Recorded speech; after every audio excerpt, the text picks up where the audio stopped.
નમસ્કાર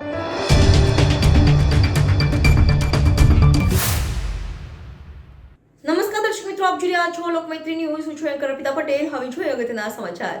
જ્વેલર્સની દુકાનોને ટાર્ગેટ કરી ચોરીના પોતાના વાહનોનો ઉપયોગ કરી બુકાની ધારણ કરી વડોદરા શહેર તથા સાવલી, ગોધરા, ડેસરમાં જ્વેલર્સની દુકાનો, મકાનોમાં ઘરફોડ ચોરીના ગુનામાં આચરનાર રીઢા આંતરરાજ્ય ચોર સહિત 2 આરોપીઓને શોધી ₹19 લાખથી વધુનો મુદ્દામાલ કબજે કરી ઘરફોડ વાહન ચોરીના 13 ગુનાઓ ડિટેક્ટ કરતી વડોદરા શહેર ક્રાઇમ બ્રાન્ચ.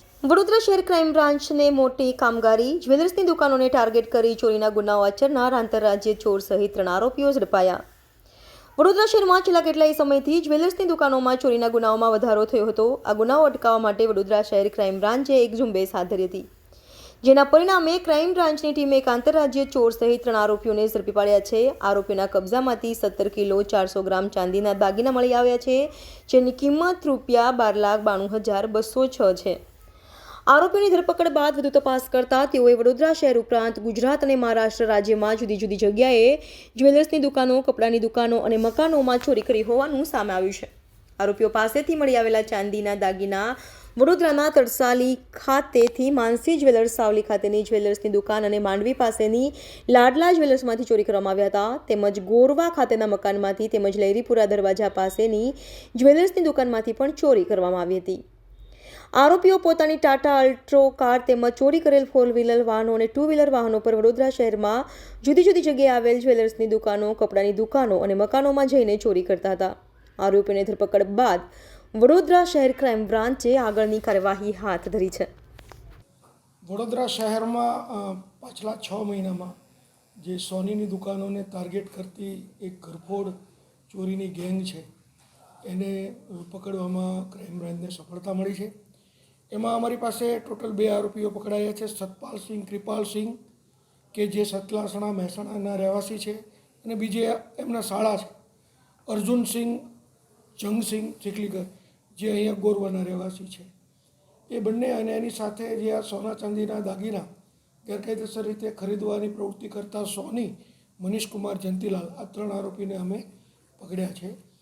એમની પાસેથી અમારે 12,92,000ના દાગીના, 4 વ્હીલ વાહનો, રોકડ રૂપિયા એમ કરી અને ટોટલ 19 લાખ ઉપરનો મુદ્દામાલ પણ મળેલો છે. જોવા જઈએ તો એમાં અમારે ટોટલ બરોડા શહેરની 6 ઘરફોડ ચોરી અને 2 બરોડા ગ્રામ્યની, એમ 8 ઘરફોડ ચોરી અને 5 બીજા વાહન ચોરીના, એટલે કે જેમાં 3 4 વ્હીલ અને 2 2 વ્હીલર, એમ ટોટલ 13 ગુના ડિટેક્ટ થયા છે. આ આરોપીઓની એમો એવી હતી કે તેઓ દિવસ દરમિયાન કે બીજી રીતે સર્વે કરી અને કોઈ સોનીની દુકાનને એને ટાર્ગેટ બનાવતા હતા, અને ખાસ કરીને વહેલી સવારે અને ટાર્ગેટ બનાવી અને શટર તોડી અને સોના ચાંદીના દાગીના લઈને જતા હતા.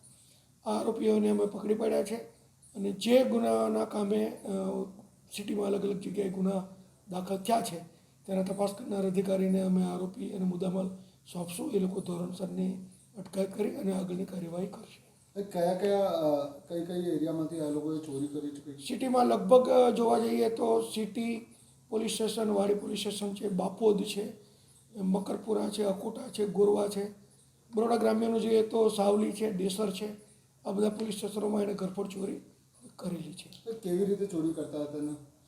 ખાસ કરીને વાહનો ચોરવા પાછળનો એનો આશય એ હતો કે એ જ ચોરીના વાહનોનો એ ઘરફોડ ચોરીમાં ઉપયોગ કરતા હતા. એટલે પહેલાં વાહન ચોરી કરે અને પછી તરત જ એ લોકો આ પ્રકારની સોનીની દુકાન અથવા તો ઘરને ટાર્ગેટ બનાવી અને ઘરફોડ ચોરી કરતા હતા. કઈ ગુનાહિત ઇતિહાસ રહ્યો? આ લોકોનો બહુ ગુનાહિત ઇતિહાસ છે. જે ખાસ કરીને સતપાલસિંહની જો વાત કરીએ તો એના સૌરાષ્ટ્રમાં જામનગર, પૂનામાં વિવિધ જગ્યાએ ગુના છે. એનું ગુનાનું લિસ્ટ પણ હું તમને આ સાથે પ્રોવાઈડ કરીશ. તો એમાં જોવા જઈએ તો ટોટલ એમાં 34 ગુના છે. જે સતપાલસિંહ અગાઉ 34 ગુનામાં પકડાયેલા છે, અને એના શાળા અર્જુનસિંહ છે, એના બધા બરોડા સિટીના 6 ગુના છે. આ લોકો ગુનાહિત પ્રવૃત્તિ સાથે ઘણા સમયથી સંકળાયેલા છે અને ક્રિમિનલ હિસ્ટ્રી ધરાવે છે. કોઈ મર્ડરની કે એવી ગંભીર ગુનાઓ? ના, અત્યારે તો ખાસ કરીને ઘરફોડ ચોરી અને ઘરફોડ ચોરી કરવા માટે જે વાહન ચોરી કરે છે એના ગુનાઓ ડિટેક્ટ થયા છે. વધુ એને ગુનાના કામે એરેસ્ટ કરી અને એના રિમાન્ડ લેવામાં આવશે, અને કોઈ વિશેષ હકીકત મળશે તો આગળ તમને કહેવામાં આવશે. લોકમૈત્રી ન્યૂઝ સાથે જોડાયેલા રહેવા અમારા યુટ્યુબ ચેનલને સબસ્ક્રાઇબ કરી ફેસબુક અને ઇન્સ્ટાગ્રામ પેજને લાઇક અને શેર કરો.